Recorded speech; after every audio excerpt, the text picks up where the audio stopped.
14 anos depois, subi novamente a Jerusalém e desta vez com Barnabé, levando também Tito comigo. Fui para lá por causa de uma revelação e expus diante deles o evangelho que prego entre os gentios, fazendo-o, porém, em particular aos que pareciam mais influentes, para não correr ou ter corrido inutilmente. Mas nem mesmo Tito, que estava comigo, foi obrigado a circuncidar-se, apesar de ser grego. Essa questão foi levantada porque alguns falsos irmãos infiltraram-se em nosso meio para espionar a liberdade que temos em Cristo Jesus e nos reduzir à escravidão.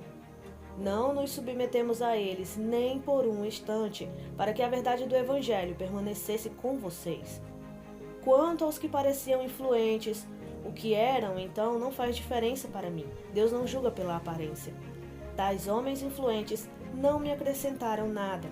Ao contrário, reconheceram que a mim havia sido confiada a pregação do Evangelho aos incircuncisos, assim como a Pedro aos circuncisos. Pois Deus, que operou por meio de Pedro como apóstolo aos circuncisos, também operou por meu intermédio para com os gentios. Reconhecendo a graça que me fora concedida, Tiago, Pedro e João, tido como colunas, estenderam a mão direita a mim e a Barnabé em sinal de comunhão. Eles concordaram em que devíamos nos dirigir aos gentios e eles aos circuncisos.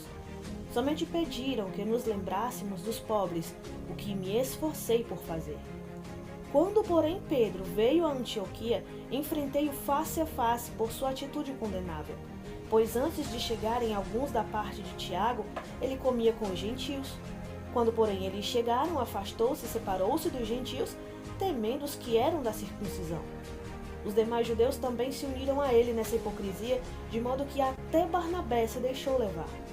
Quando vi que não estavam andando de acordo com a verdade do Evangelho, declarei a Pedro diante de todos: você é judeu, mas vive como gentio e não como judeu.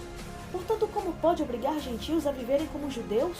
Nós, judeus de nascimento e não gentios pecadores, sabemos que ninguém é justificado pela prática da lei, mas mediante a fé em Cristo Jesus.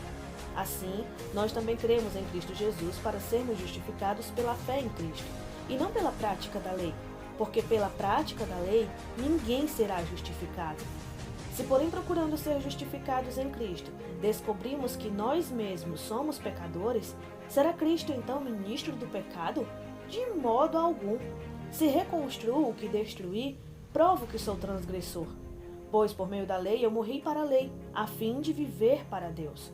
Fui crucificado com Cristo, e assim já não sou eu quem vive, mas é Cristo quem vive em mim. A vida que agora vivo no corpo, vivo-a pela fé no Filho de Deus, que me amou e se entregou por mim. Não anulo a graça de Deus, pois se a justiça vem pela lei, Cristo morreu inutilmente.